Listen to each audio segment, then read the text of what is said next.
Cassius Kamarampi of Era of Wisdom and creator of the documentary Toddlers on Amphetamine, History of Big Pharma. The documentary is about 3 hours long, jam-packed full of information related to the history of Big Pharma, and it goes into so much more than just that. The documentary is available on eraofwisdom.org and also on YouTube. It's completely free. And BrandonTurbeville.com also, I posted it there. It's also at naturalblaze.com. It's making its rounds across the internet. It's got a lot of views already, and hopefully we can get it many more, because it's a very important topic, and I think Cassius has blown a lot of this information out of the water all of a sudden with this one documentary. And anyway, Cassius, thanks for coming on tonight. Thank you very much for the kind words, man. Appreciate it. Well, I was hoping that you might be able to kind of get us started here and start wherever you want within the documentary, because you could really just pick up any point in the documentary and talk about it for hours. You've condensed a lot of information down to the time that you've had with the documentary, and I guess we could start first and just I'd like to ask you what prompted you to do this, and then to give it away for free. Well, what prompted me to do it was pretty much two things.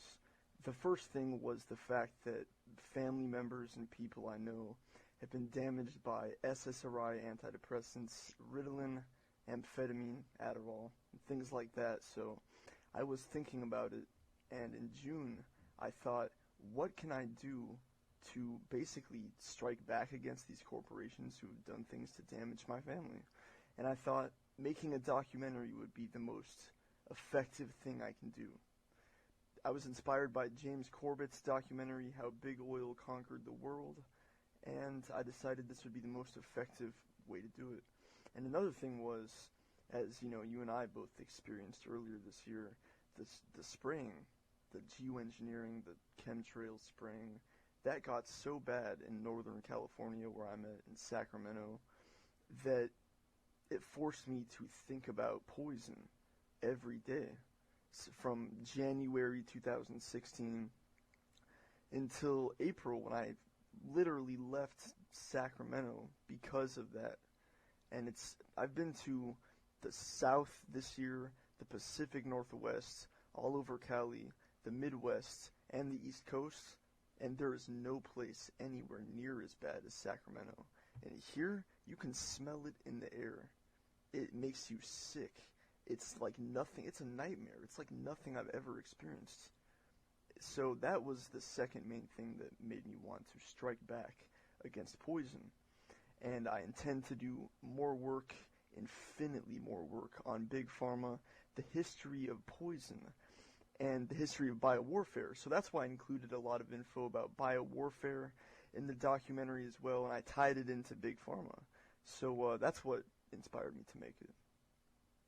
Yeah, and as you just said, all this stuff really does tie in when you start talking about Big Pharma and you focus on maybe the SSRIs and the treachery that surrounds SSRIs, and then you start researching Big Pharma, and then before you know it, 2 or 3 hours later, you're talking about chemtrails and biowarfare, and you can't help but talk about those things because they are all interrelated, and a lot of the same corporations and people who are doing one are doing the other. And I can second you on the spraying issue.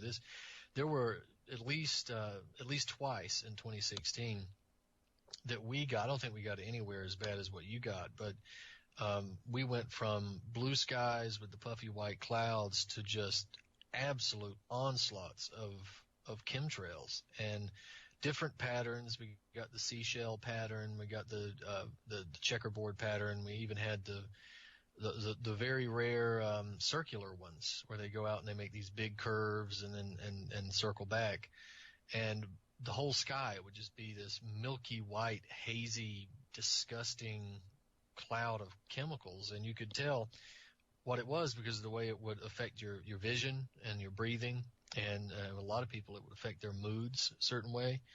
But I think you probably got it worse in California even than we did, and it's a major issue, and of course that's even got some of the alternative media divided. But I think if you just look up in the air, that'll answer that question. Yeah, it's simple, man. I mean, there are people that test the rain.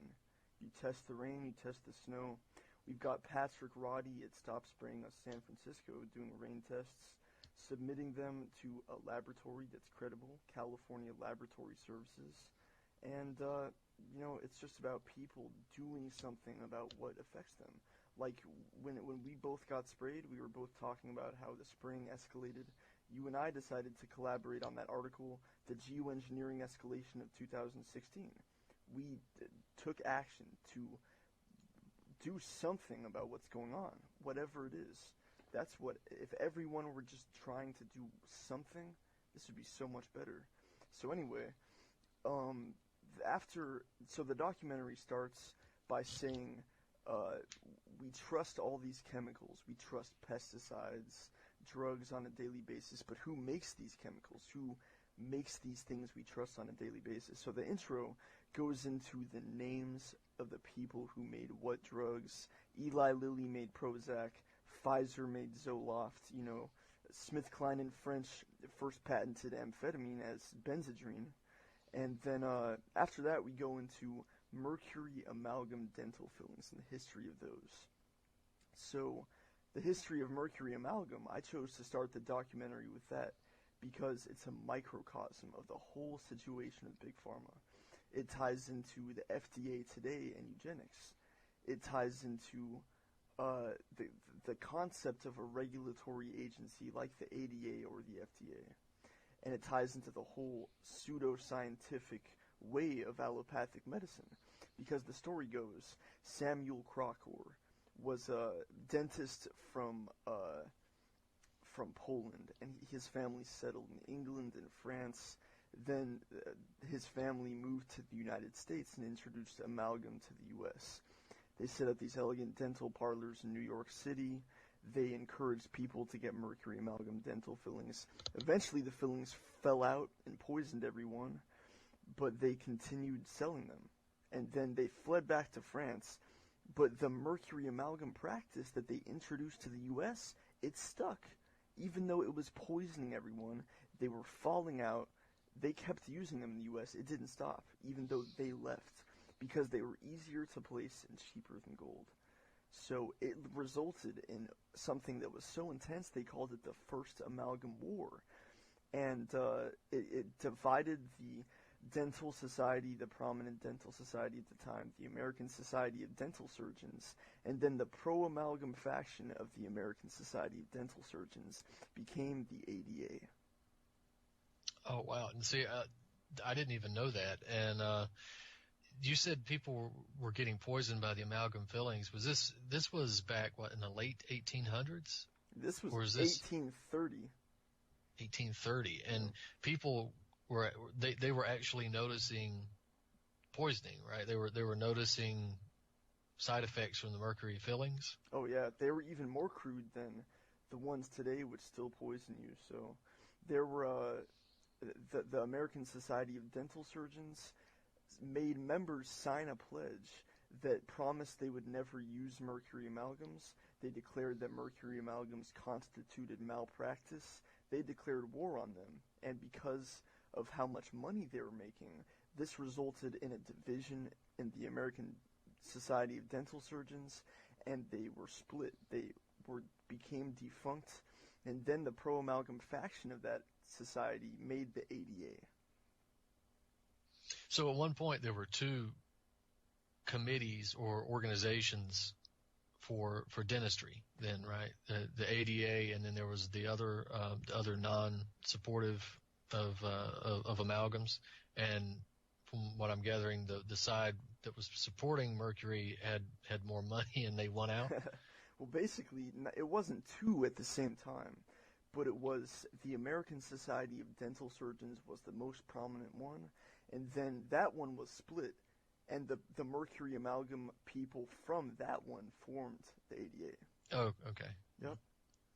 So after that, in the documentary, it explains how today the largest producer of mercury amalgam is the dental corporation Henry Schein, which is basically the largest dental corporation in the world. And guess who was a board member at Henry Schein? Margaret Hamburg, the head of the FDA from 2009 to 2015.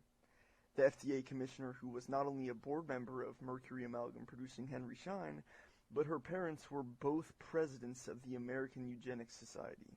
And her father was, not only was he president of Carnegie Corporation of New York, but he is president emeritus, which is basically the lifetime president of Carnegie Corporation of New York. So that's why it's a perfect microcosm of Big Pharma. This woman, Margaret Hamburg, she was the FDA commissioner. She was involved in a racketeering scandal with Johnson & Johnson, making profits for her husband's hedge fund, which owns stake in Johnson & Johnson. She was a board member at Henry Schein, and her parents were both heads of the American Eugenics Society and Carnegie Corporation of New York, which of course pioneered eugenics and pharmaceuticals. So, what was I going to say? She was also a member of the Clinton administration. She was a health official in the Clinton administration. So you got a tie to everything in Margaret Hamburg. So that's why I chose to introduce it with mercury fillings. And you go from discussing the mercury fillings and the amalgams to talking about the difference between allopathic medicine and then homeopathic medicine, because there was a battle early on in American, I guess we would call it medical history, between homeopathy and allopathy. Could you speak to that a little bit? Absolutely. In terms of how the Rockefellers were involved? Yep. So the way that I put in a clip of G. Edward Griffin, because who else is more fit to talk about this than G. Edward Griffin? So I put in G. Edward Griffin is a G. He's an OG of this. So I put in a clip of G. Edward Griffin talking, and from this old documentary that I still can't even find the name of, but James Corbett put it in his work too. It's just a perfect clip. And it explains a little bit about Abraham Flexner and the Flexner Report and the Rockefeller Institute for Medicine, or whatever it was called. So, the way it worked was, in the 1800s, there were basically what you could call two cultures of medicine. There was the European chemical industry, which was founded upon making dyes out of coal tar derivatives. Bayer, BASF, Hoist, which became Sanofi, they were founded because they started making coal tar derivative dyes. And this all started with Sir William Henry Perkin of England. He discovered how to make mauve out of a coal tar derivative, aniline. So he patented mauve, made a ton of profit, and it made all these businessmen who owned coal tar, coal gas companies, decide to try to make dyes. And they founded Bayer, BASF, Hoist, Ciba, and Gigi, and Sandoz, which all became Novartis, the world's largest pharmaceutical company in Switzerland. So you had the European chemical industry in the 1800s. And they made drugs, too. They started making drugs out of coal tar derivatives, because William Henry Perkin, who was trying to make, he found mauve, the first coal tar dye, when he was trying to make quinine out of a coal tar derivative. He was trying to make a malaria drug out of a coal tar derivative. He accidentally made purple dye, and that's how it was made. So the European chemical industry was founded trying to make drugs out of coal tar chemicals. And they continued to make drugs, some of them effective, some of them poison, some of them slightly, not so dangerous, but not effective. So the European chemical industry made chemicals and drugs. And then at the same time, you had companies like SmithKline and French and, Pfizer in the U.S. making drugs. And so SmithKline and French was founded as John K. Smith and Company in Philadelphia in 1830. And so those companies, like Purdue was founded in the 1890s. They were a typical patent medicine type company. You had the American patent medicine culture, and then the European chemical industry. And so the Rockefeller and Carnegie people, the industrial titans of that era, they poured money into transforming the European chemical industry and the American patent medicine industry. And from there, they made Big Pharma. And you mentioned in the documentary there's 13 corporations that you listed as what you would consider to be Big Pharma. What are the 13 corporations that you listed? Well, that's also not just the extent of it, but I chose 13 to highlight in the documentary. That would be Bayer, BASF, Sanofi, which used to be Hoist. You've got Merck, GlaxoSmithKline, which used to be SmithKline in French.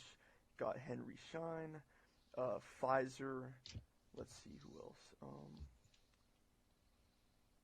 I'm drawing a blank, but Well, what about Merck? Because that's one that I think a lot of people don't know how far some of this stuff goes back. You mentioned that Merck goes back to the 1600s. Yeah. They were founded as Angel Pharmacy in Germany in 1668. And Merck has a long history. They have a history in the 1660s in Germany. And by the 1800s, they established a subsidiary called Merck & Company in the United States. And what's confusing is that, well, today you've got Merck & Company and then Merck KGaA in Germany. Merck KGaA is the German Merck, and the American Merck is separate, but they kind of still work together, and it's kind of confusing. In America, the vaccine producer is Merck in America, Merck & Company. So Merck & Company was founded as a subsidiary that was still owned by Merck in the late 1800s, but after World War I, the United States nationalized and took Merck to become an independent company in America. But what's confusing is you can't seem to find who became in possession of Merck & Company in America when they took it. It's confusing. You don't really know who... if you researched further, you might be able to find it, but I couldn't find it. Who became in control of Merck when they nationalized it and took it as a subsidiary. It's confusing. And that was after the First World War? Yeah, that was after World War I. Okay. Well, what else can you tell us about Merck? Because they've got quite a history, and they're one of the biggest vaccine makers out there. That's right. Well, there's something there. There's something that I couldn't really find with my research that easily. But if I had to guess, what I truly suspect is that pharmaceutical companies were used by eugenicists, because when Merck was nationalized and taken as an independent company, that was the heyday of eugenics in the United States. And we know that Rockefeller, Carnegie, these people were pouring money into pharmaceuticals, into making medicine an industry, mustard gas becoming chemotherapy. At the same time, it was the heyday of eugenics. So it only makes sense to suspect that the pharmaceutical companies working with these industrial powers, while the industrial powers were pouring money into the American Eugenics Society, into, what was it, the research facility, the eugenics facility in New York. Is it Cold Springs Harbor? That's Is that right. the one? Yeah, that. There was that. So the same people were pouring money into pharmaceuticals and eugenics, and then given the fact that it's so difficult to find out who owned Merck after they took it, you could suspect that maybe they have ties to eugenics. The fact that they produce these vaccines that damage people today, they damage people so consistently, so severely. If you research vaccine injury, you'll find that VAERS, Vaccine Injury Reports, it's a vaccine injury reporting system. You can find that thousands of people have died from many vaccines. And it's right there in the open. Government documented VAERS vaccine injury reports. But those are completely ignored by people such as Senator Richard Pan in California, who passed SB 277 to require mandatory vaccination in California schools. This person is still trying to do us damage with SB 18, which could make it to where people that don't vaccinate their children could be taken away by the state. Yeah, if there's ever been a state senator who truly deserves, well, we'll say, to be out of office, it's Richard Pan. I can't think of too many more at the state level who are quite as bad as this guy. I've done a number of articles on him myself, and he's a complete not just a crook, but he's obviously got the ill will toward the people of California, because not only is he trying to force them to take vaccines, whether or not you think vaccines are good is irrelevant. It's the question of whether or not you have the right to refuse to take them or to not take them. And now he's going to turn the power of the state loose on parents and have children taken away from their parents simply because of a health decision, a human right that they have not to vaccinate. This is this person needs to be dealt with. But I don't want to get too far off, because we were going through the real history of it, and GlaxoSmithKline also goes back quite a ways, right? You had 1700s for GlaxoSmithKline. Right, there was Plocourt Pharmacy, founded in England, I believe. Yeah, it was England, in the 1700s, and then Glaxo is from New Zealand, and Plocourt Pharmacy became this company that merged with the New Zealand, I think, Burroughs Wellcome and Company. That's a confusing one. The other companies that merged with SmithKline and French, the American SmithKline and French, to eventually become GlaxoSmithKline. But I think the most interesting history lies with SmithKline and French.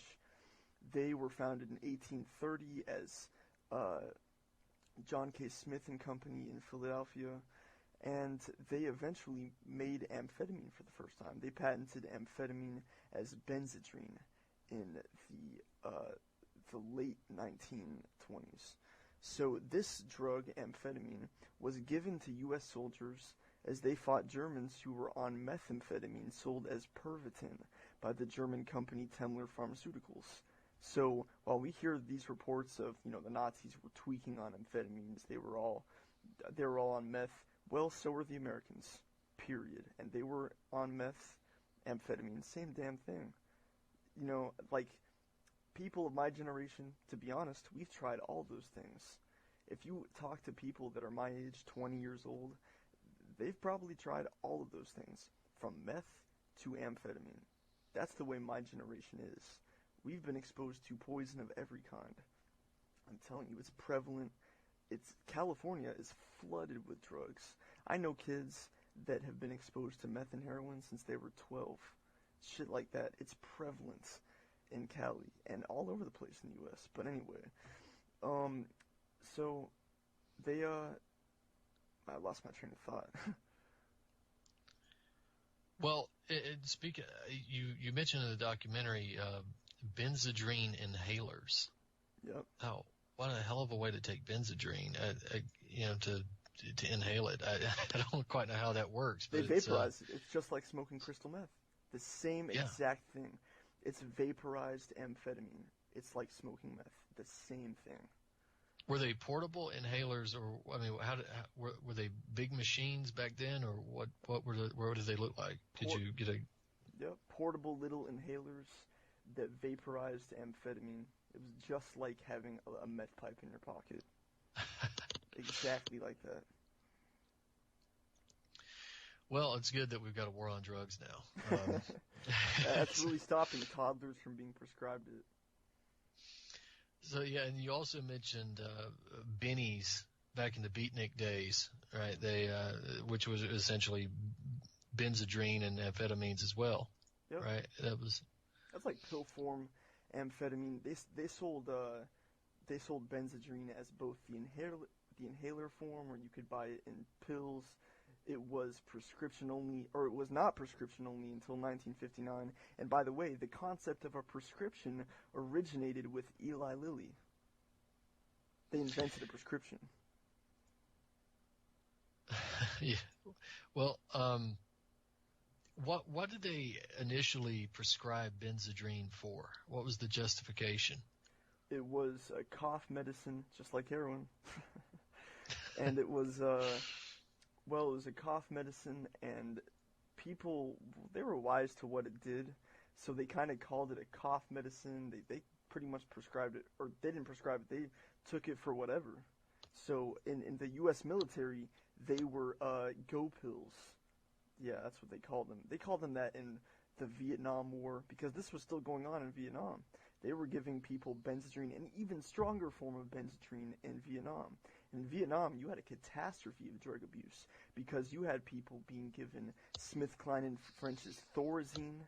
Thorazine was an early and a particularly dangerous, in my opinion, psychiatric drug that was also made by SmithKline and French. So SmithKline and French reaped enormous profits in the Vietnam War selling Thorazine, Benzedrine.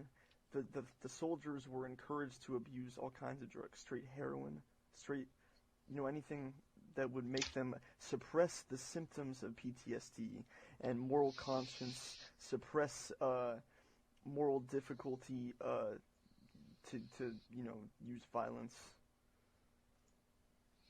Yeah, that's the amphetamines, and then when they come back, then that's time for the Thorazine, which pretty much puts you out of everything. That's right. You mentioned about Merck being a major player in the cocaine trade early on. What can you tell us about that? That's right. So Merck was importing cocaine leaves or coca leaves and eventually crude cocaine from Peru in the 1870s and 80s. And by the 1890s, they were importing thousands of kilos of crude cocaine from Peru for processing into cocaine hydrochloride into Germany. So in the late 1880s, that was a real heyday of pharmaceuticals and drugs. So in the 1880s, the U.S. Surgeon General, he dismissively assured people there was no such thing as cocaine addiction. He said cocaine is a great treatment, a great treatment for depression. And the U.S. Surgeon General said, there's no such thing as cocaine addiction. You're crazy. So, how times have changed. Yep. And Sigmund Freud, I think Sigmund Freud, he seemed like a bastard. He seemed like not a good character. He liked cocaine a lot. For Merck, he wrote a 70-page report titled Uber Cocaine, or The Cocaine Papers. Sigmund Freud worked for Merck and popularized cocaine. It gained popularity when a surgeon, I think he was a surgeon, he was some kind of doctor, that was a colleague of Sigmund Freud, Karl Kohler. He recommended cocaine to constrict blood vessels for surgery, and that helped Merck sell it. So, yeah.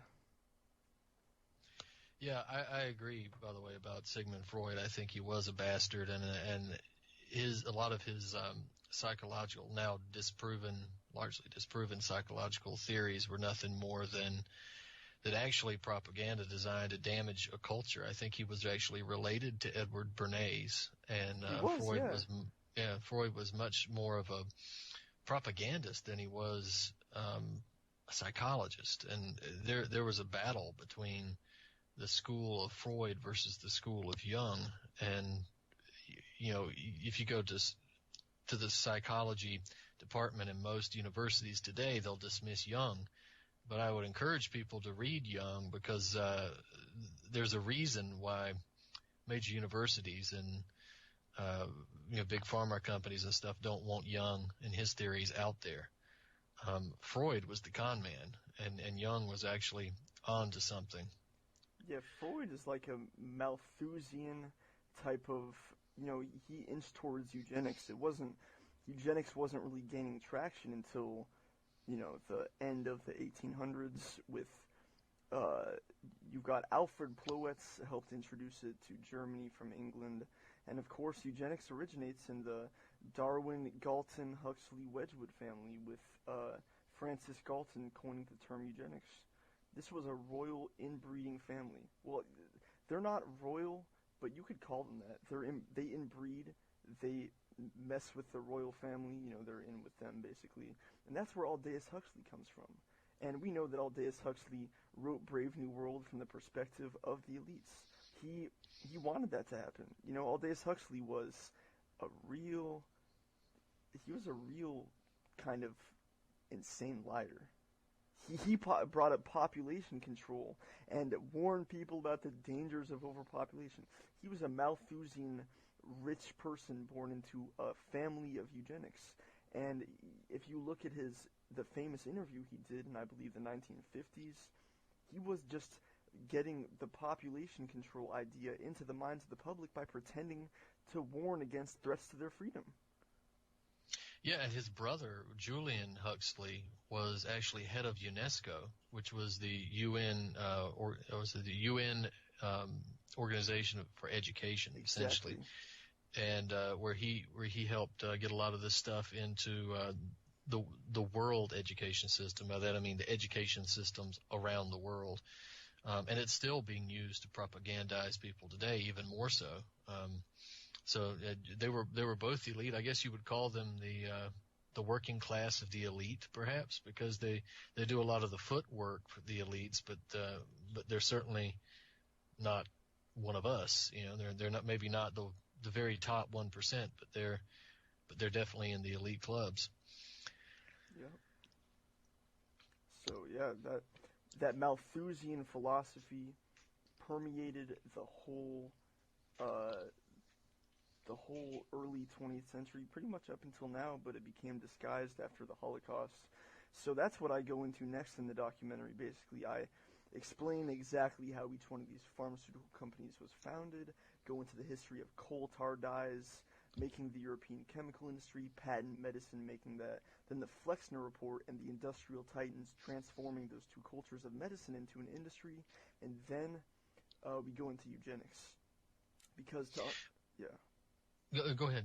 Okay. So, eugenics completely and totally permeated the academic institutions of the early 20th century. And some of the most prominent academics and health experts and people that also were into medicine were into eugenics. And this is one of the most precious gems of my research for this documentary, in my opinion. My favorite discovery was the fact that there was a man. I was born in Indiana. I was born in South Bend, Indiana. So this hits home with me because eugenics originated in Indiana. You look on my birth certificate and it says Health Officer of Indiana. That's crazy because there was a man named Dr. John Hurdy. Dr. John Hurdy worked with William Lowe Bryan, who was the 10th president of Indiana University. William Lowe Bryan was one of the people to make the concept of a major to study in college. David Starr Jordan, does that name ring a bell to you? I have heard that name, yeah. Yeah. So David Starr Jordan was a major eugenicist in the United States. He was the first president of Stanford in California, and from Indiana to California, he passed the eugenics philosophy on to California. He was one of the main people to bring eugenics from Indiana to California. And the culture of eugenics was strong in Indiana because, so William Lowe Bryan and David Starr Jordan were involved in Indiana University, Indiana State University, these academic institutions, and they pioneered eugenics. But Dr. John Hurdy, who knew both of these people as well, he was dubbed the Hoosier Health Officer. He was this person that was really nosy and voracious and wanted, he wanted clean drinking water, he wanted some things like that, but he also wanted the sterilization of all black people, Native American people, disabled people, and people who were deemed unfit by his class of people. So Dr. John Hurdy, who worked with, the people that made the concept of a major to study in college, he worked with, he started off before all of this as a chemist at Eli Lilly. Eli Lilly before it became a large company. He started off as a pharmacist, a chemist, in Eli Lilly in Indianapolis in the 1880s. And Eli Lilly is the corporation that makes Prozac and made the whole concept of an SSRI antidepressant, basically. And if you listen to experts such as Peter Breggin, a Harvard-educated, really good person, he wrote a book called Toxic Psychiatry and wrote about how the whole concept of chemical imbalances is just a flawed premise that was created by Eli Lilly. So, Eli Lilly made Prozac and antidepressants many decades after John Hurdy, but you got to think, was that eugenics philosophy really taken out of Eli Lilly? Because it seems like there could be quite more. Yeah, and not only that, one of the main ingredients for Prozac is fluoxetine, right, which is a fluoride derivative, and we all know what fluoride does to the brain. Yep, it's derived from hydrofluoric acid or hydrofluorosililic acid, and both those things are actually what fluoride turns into in the water. Fluoride breaks down into hydrofluoric acid and hydrofluorosililic acid in the water. And one of those is the precursor to both fluoxetine and Prozac. So, yeah. Yeah, and when you talk about eugenics and where it kind of started in the universities, I guess we should say started in earnest, because it's really not a new philosophy. It's been around since Plato and those people, but when it started in earnest in the United States, really starting to take hold, notice that it started to take hold from the university system and academia, and it's gotten a very strong hold there still today, but it's much more couched. They're not going to go out and say they want to sterilize black people, but they're going to go out and say that we have a population crisis, and it's global warming or overpopulation or environmental damage and the like, and that's the justification for different types of sterilization and eugenic policies, that only certain people can continue to reproduce and have children. It's much more couched, but it's still there. It started to change in earnest, like you said, after the Second World War. I guess it got a bad name, but they quickly adapted it to environmental concerns, and it really started to take off back in the 70s when they started to promote various environmental catastrophes. Yes, bioethics, that's the new name for it. Yeah, that's right. So the American Eugenics Society, first of all, the founder of the American Eugenics Society, Frederick Osborne, he famously said, "Eugenics will best continue under another name other than eugenics." So the American Eugenics Society was renamed the Society for the Study of Social Biology. And then again in I think 2010 or so, it was renamed the Society for the Study of Social. It was the Society for the Study of Biodemography. Some long ass name like that. Yeah, it's Society for Biodemography and Social Biology or something. Sounds much better than the American Eugenics Society. Yeah, so bioethics, study of social biology. That's how it continues. Well, we can continue moving on. The eugenics issue is so important. I don't think people, even when you look back, just take a cursory glance and see at what happened with the eugenics system in the United States. But when you really start to delve into it, it is frightening just how far that policy went. There was actually a plan at one point in Connecticut to round people up and forcibly sterilize them. In fact, a lot of people all across the country had been forcibly sterilized, particularly here in the South. In North Carolina, they did it up until the 1970s.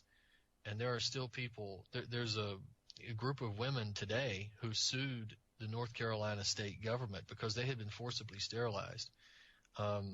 They had gotten in maybe some trouble with the law. They were younger black women at the time and had been sterilized because they weren't considered fit. And That's right. They have sued the state government for compensation and were denied by the courts. I didn't know they were denied.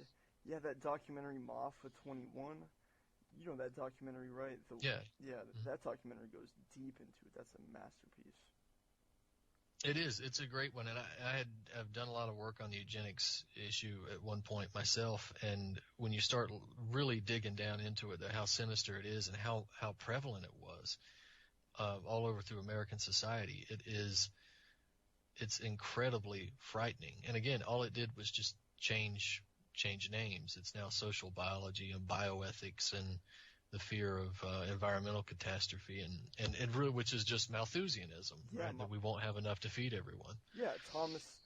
So for anyone that doesn't know, Thomas Malthus, I think he was from England. He basically was, I forgot what he was exactly, but Thomas Malthus basically advocated for the poor to have, he encouraged people to build poor communities near swamps and areas that would promote sickness and ill health. He promoted giving bad health to poor people and killing them off through poison. Thomas Malthus. Yeah, and his argument was that population increases exponentially, but resources only increase numerically, meaning that population was going to get so big that we wouldn't have enough food to go around. That's ridiculous, because we survive.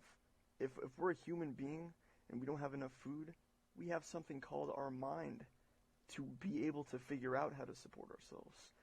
Exactly. It completely ignores human intelligence and ingenuity and the desire and will to produce and succeed.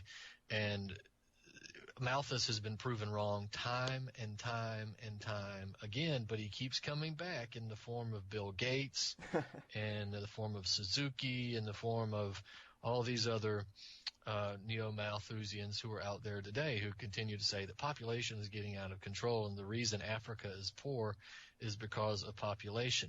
The reason it's poor is because of Europe and big banks and corporations, and not because of the population. Right. Yeah, they are truly neo-Malthusians.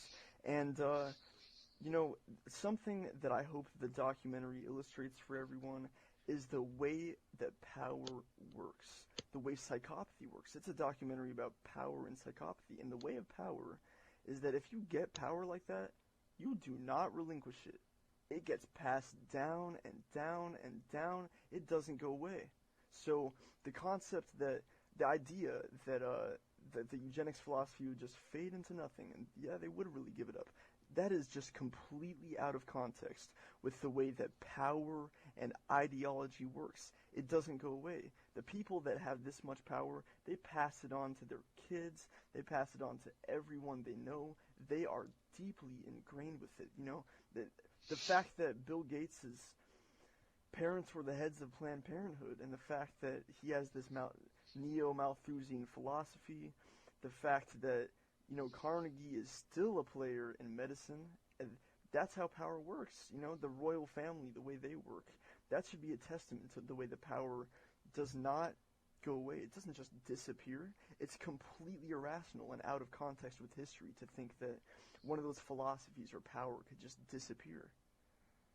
Yeah, and again, I stress the fact that it was a name change after World War II, because a lot of these people who promoted eugenics saw the Holocaust, and obviously it gave it a bad rap.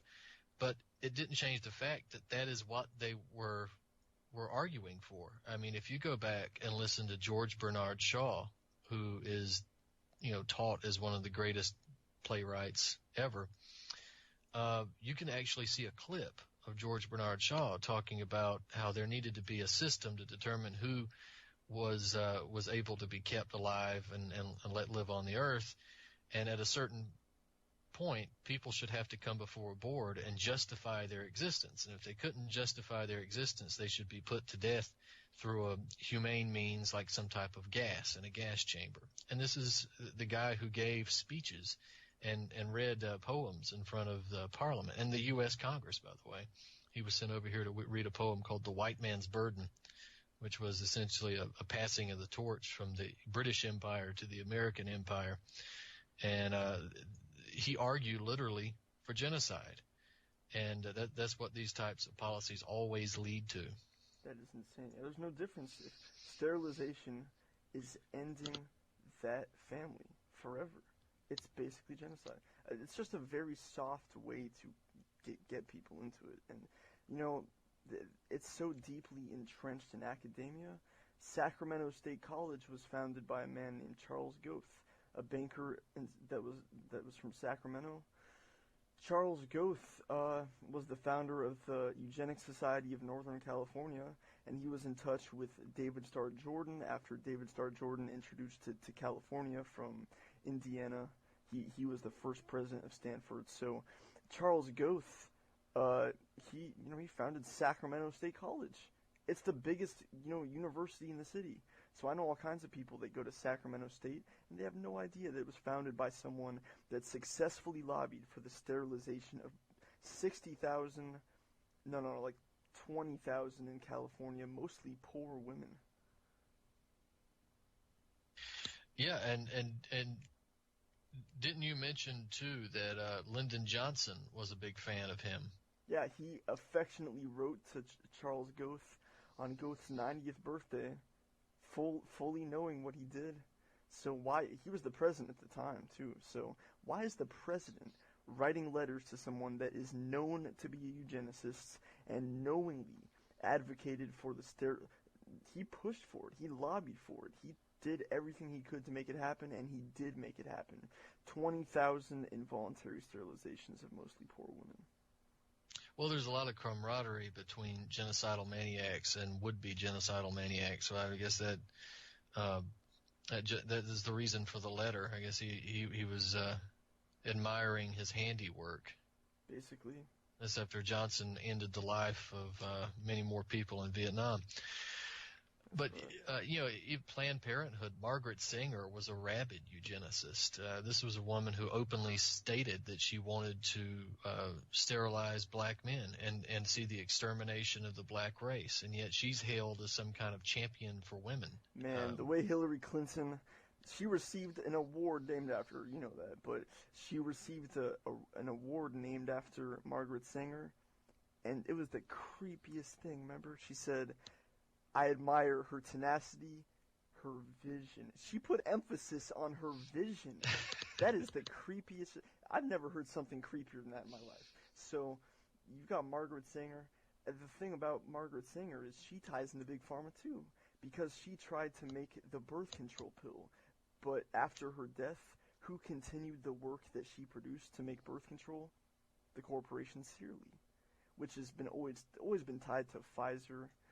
So Searly, it's still kind of owned by Pfizer today. It's really confusing the way like Monsanto and Pfizer like traded off with ownership of Searly. But Searly created the first birth control out of the work of Margaret Sanger. They also created aspartame, and former Secretary of Defense Donald Rumsfeld pushed for the approval of aspartame shortly after they made the first birth control pill. And Donald Rumsfeld became Secretary of Defense for the second time. 2 times? Man, that's some power. And people, aspartame is so ubiquitous in our food supply now. I mean, if you go to the convenience store and try to buy a pack of gum without any aspartame in it, good luck. It's in even the gum that has sugar. It has aspartame in it now. What? Or a form of aspartame. Jesus Christ! You know what's crazy? There's actually a kind of magnesium, like a vitamin, right? A mineral, and it's something like magnesium aspartate. I shit you not. It turns into aspartame in the body, and it's supposed to be a magnesium vitamin supplement. I did not know that. Isn't that insane? Is it magnesium aspartate? Yeah, I think so. Well, well, if you just look around, go next time you're in the convenience store, just pick up the pack of gum and see it'll list, sucralose is a derivative. It's a aspartame. Basically, it's an artificial sweetener. It's just like aspartame, basically. And you'll see sugar in the gum, and then right next to it, you'll see either aspartame or sucralose. Or phenylalanine, which is very similar also. Sucralose and so sounds insidious. There's no reason to have it in there if you've got sugar in it, right? But they put it in there anyway.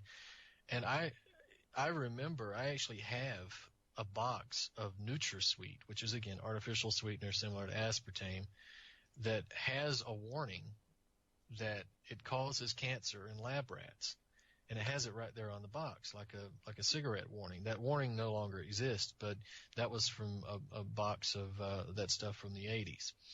And the warnings there clear as day, but now nobody would know it. And they've done studies repeatedly that it doesn't help you lose weight, it actually makes you gain weight. But not to go on an aspartame tangent, but it's ubiquitous. It's in so much of our food now. Right. And Donald Rumsfeld has laughed all the way to the bank.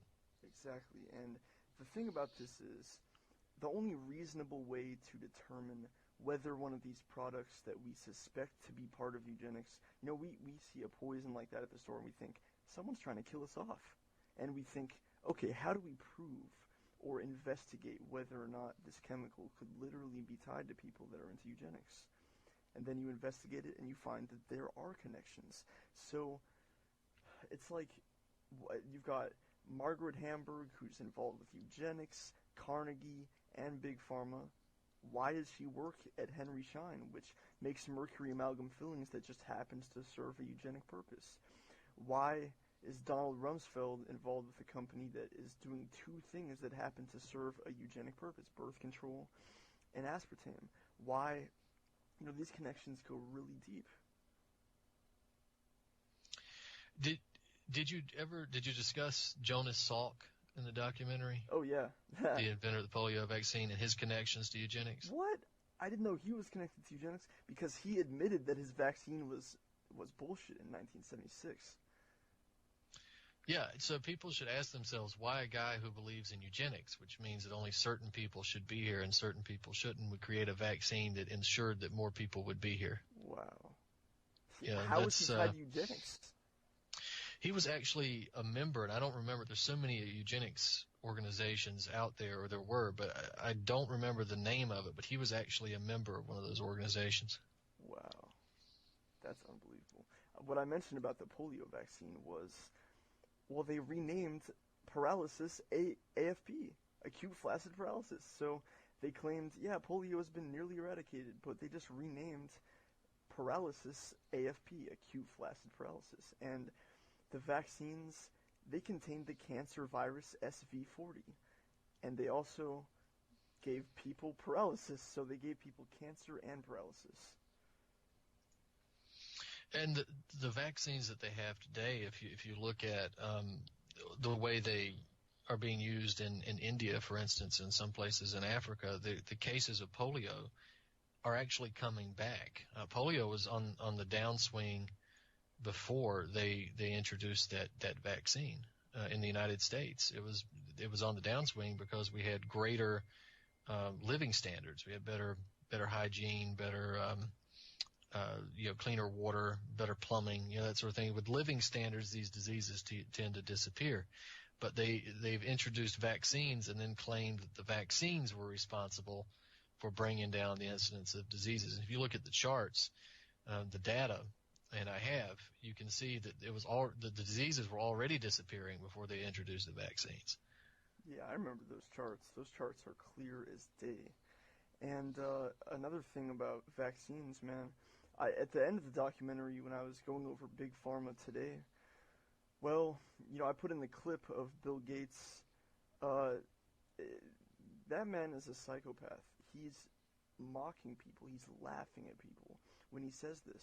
He says vaccines will do all these great things. He's listing off the great things. He says they'll enable better health, reduce population, enable better health. And you're like, what? Reducing population doesn't better your health. So he just slipped in reducing population to the rest of his words. He was smiling all big. Man, that's a jab. That's a smirk at people like us. And that's not a mistake. In the next breath, he disses, Andrew Wakefield, the guy that was the center of the Vax documentary. Right. Who, by the way, who has not been disproven. Yeah, he hasn't. The media claims he has, just like they claim that Russia hacked, Yeah. That's why polio was a disease. The Russians did it. Man, the Russians, of course they did it. No, I'm just kidding. Man. So, yeah. But yeah, I think Bill Gates will forever regret saying those words, because I think it got the attention of a lot of people that you're creating how can vaccines help reduce the population unless they're going to contribute to killing people or sterilization? It doesn't make sense. So maybe he regrets saying that now. if people ever paid attention. Yeah, I mean, that was a serious deal. You know, you got like Natural News reporting on Bill Gates called for population control, and many people were like, that's fake. Natural News is fake. And I was like, no, it's not. Listen to what he said. So I don't care if, you know, whoever gets the word out, the word needs to get out. Well, I mean, the idea that they're calling for population reduction is not fake at all. I mean, look at the United Nations has a population fund, for God's sake. I mean, this is not something that's hidden. We have offices that are dedicated to keeping the population reduced, and a lot of these NGOs and so forth are actually calling for population reduction. It's not exactly controversial for them to do that. Remember, it was Prince Philip that said if he could be reincarnated, he would like to come back as a virus so he could exterminate mankind. Yeah, that's just creepy. But so, you know, at the end of the documentary, the very end, I talked about geoengineering and biowarfare. I talked about biowarfare throughout the documentary to give people the historical context.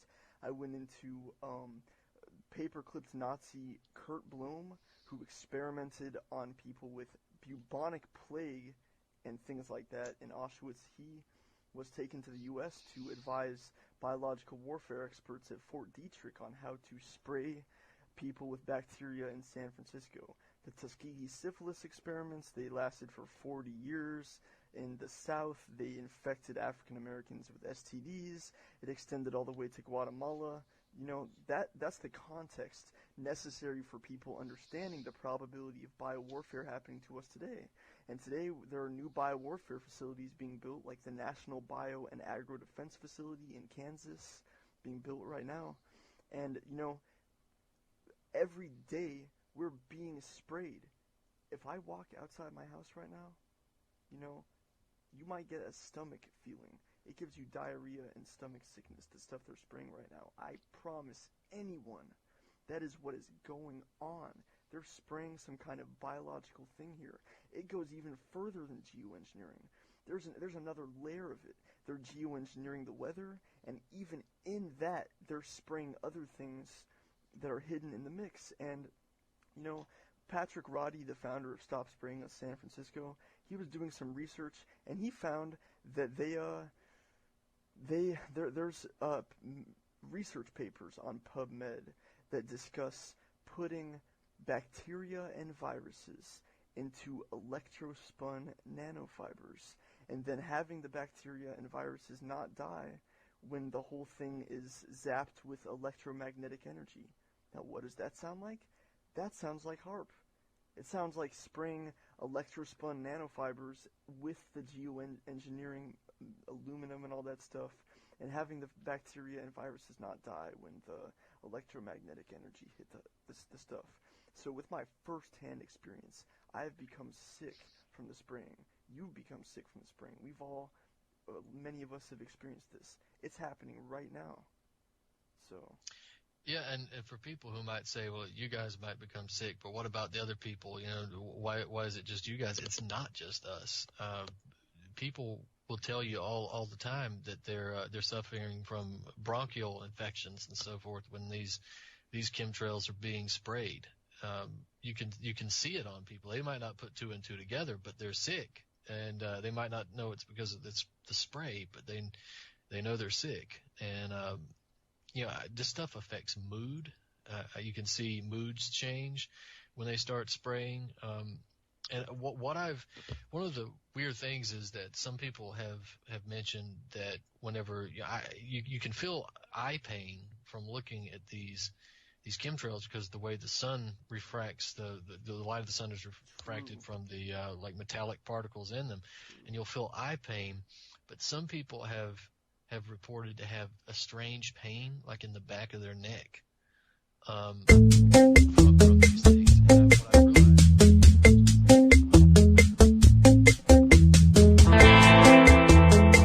This is Ozzy Skateboard, and you're listening to UCY.TV.